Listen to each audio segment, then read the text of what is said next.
This is the true story of Canadian Pacific Railway, Daxik 3003, based on verified historical records from Library and Archives Canada, the Glenbow Museum, and Montreal Locomotive Works documentation. September 18, 1936. St. Lawrence River Valley. Canadian Pacific Railway Locomotive No. 3003 sits at the head of 4 coaches, its semi-streamlined shroud gleaming in morning light. This isn't a passenger run, the paperwork says brake test, but everyone knows better. 4 months earlier, Germany shocked the world. Their DRG Class 05 screamed 224.5 miles per hour, claiming the world speed record for steam. Britain was already planning to take it back. And here in Canada, Montreal Locomotive Works had built something they hoped could join the race. No. 3003. One of 5 locomotives in Canadian Pacific's F2 class. They called them Jubilees, celebrating 50 years of transcontinental service. But these weren't museum pieces, these were 129-ton Predators with 80-inch driving wheels, boilers running at 300 pounds per square inch, and that radical 4-4-4 configuration, 4 coupled drivers, 4 trailing wheels, 4 leading wheels, rare, controversial, utterly unique in Canada. Today, engineer Henry Blaine sits at the throttle. Orders say test the brakes at operational speeds. But operational for a Jubilee meant something very different than anything else on Canadian rails. The dynamometer car behind will record everything.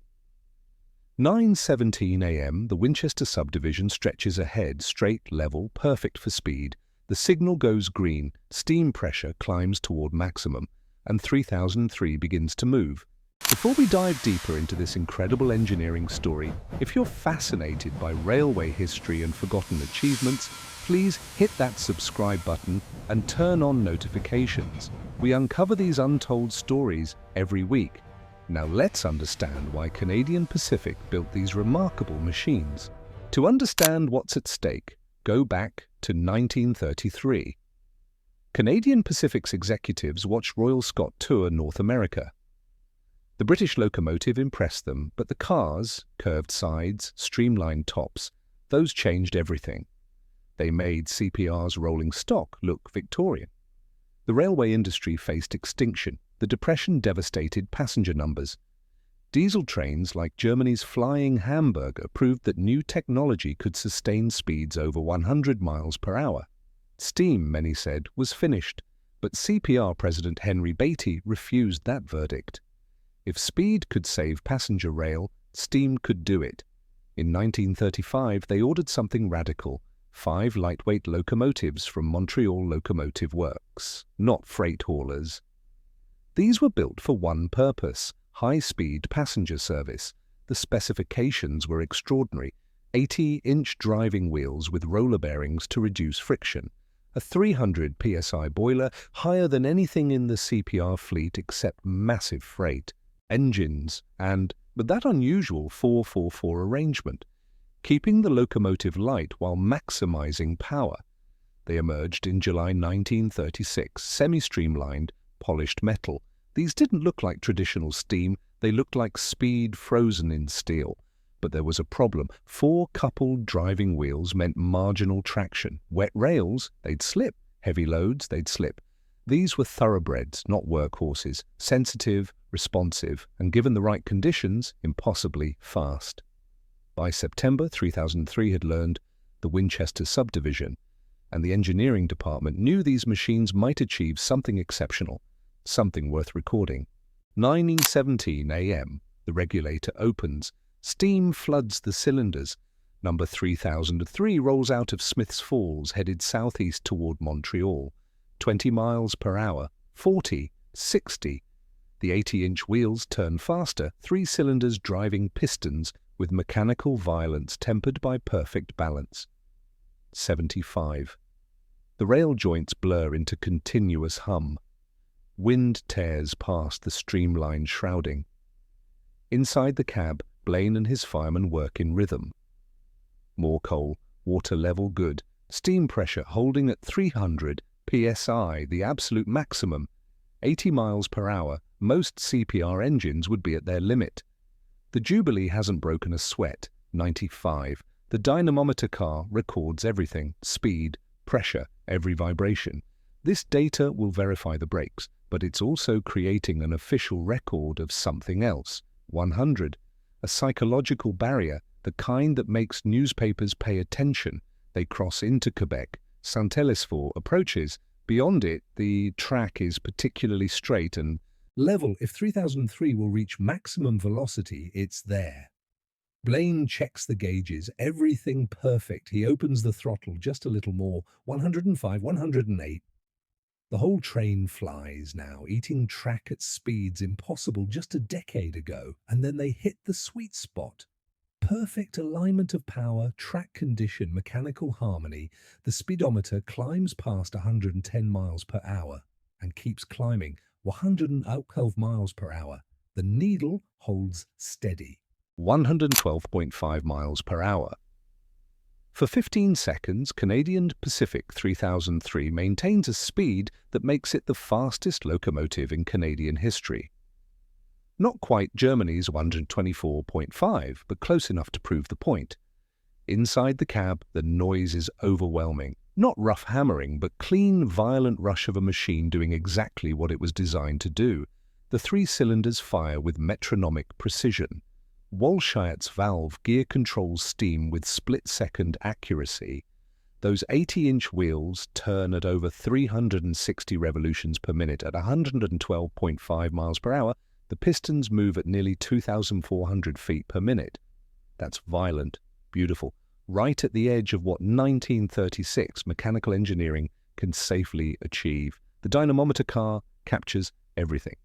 Speed verified by measured distance markers, steam pressure and drawbar pull on rolling charts, temperature, bearing stress, every piece of data needed to officially prove what just happened. Then Blaine does what he came to do. He closes the throttle and reaches for the brake valve. This is, after all, a brake test. The Westinghouse air brakes engage, shoes clamp wheels, momentum fights friction. The train shudders as 180 tons of steel begins to decelerate. 100, 95, 85. The brakes work perfectly. By Montreal, 3003 is doing 40 miles per hour. Just another ordinary run. Except nothing about this run was ordinary. The data gets reviewed, analyzed, verified, and the number, 112.5 miles per hour, goes into official records. Canada has its champion. 112.5 miles per hour on Canadian rails. That moment made history. If you're enjoying this deep dive into railway engineering, give this video a thumbs up and share it with fellow railway enthusiasts. Your support keeps these forgotten stories alive. Now, what happened to Locomotive 3003 after this achievement might surprise you. The announcement makes news. CPR Locomotive sets Canadian speed record. Headlines celebrate. Railway enthusiasts buzz, but the celebration is bittersweet. 112.5 is extraordinary. It proves Canadian engineering can compete, but it's not enough. Germany's 124.5 still stands. And worse, Britain's Elner is preparing their attempt. Their A4 Pacifics are reportedly capable of even higher speeds. For Canadian Pacific, there's a harder question. What do you do with a locomotive that can run 112 miles per hour when your fastest service only requires 85?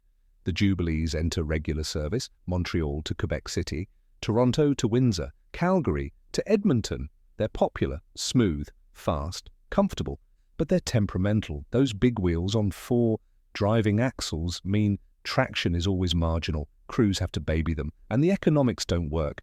It's 1936. The Depression still grips the nation. Operating these high-maintenance machines for marginally faster service doesn't make sense. When freight is where the money is. July 3rd, 1938. British locomotive Mallard hits 126 miles per hour. The world record now belongs to Britain. Canada's achievement, a footnote. Fastest in Canada doesn't have the same ring. The Jubilees keep running through the 1940s, regular passenger service, nothing glamorous. By 1945, diesel technology has made huge advances. The future is clear, and it's not streamlined steam. The speed record stands, but nobody's trying to break it. Nobody's building faster steam locomotives. Steam itself is becoming history. By 1950, diesel-electric locomotives dominate North American railways. Cheaper, more reliable, no coal, no water stops, no massive maintenance. Canadian Pacific systematically retires steam. The Jubilees, all 5, get pulled from premier services first. Too specialized, too expensive, they move to secondary runs, branch lines, anywhere that still needs passenger power. 1957, the final year. Only 2 F2 Jubilees remain. Management decides to preserve one for history.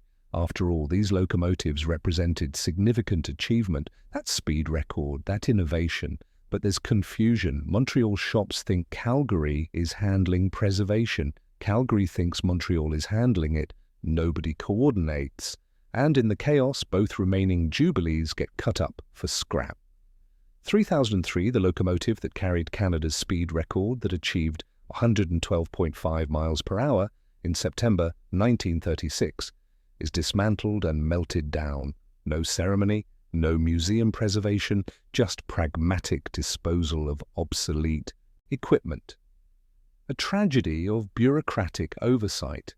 Today, not a single F2 Jubilee survives, just photographs, documents, and memories. The story of 3003 is about timing, about being magnificent at precisely the wrong moment in history. They appeared in 1936 when steam was already dying, but for 15 seconds on September 18th on a straight section of track near St-Télésphore, a Canadian locomotive proved that Canadian engineering could compete with the absolute best in the world, 112.5 miles per hour. Still the Canadian steam speed record. It will always be because that chapter is closed, but the achievement remains, and the story survives. September 18th, 1936. Remember it. The Jubilees are gone, but their story endures. If this video moved you, please leave a comment. What other lost Canadian railway achievements should we cover? Should CPR have preserved at least one Jubilee? Let me know your thoughts. Check the description for sources and further reading on this incredible locomotive. Thanks for watching, and I'll see you in the next one.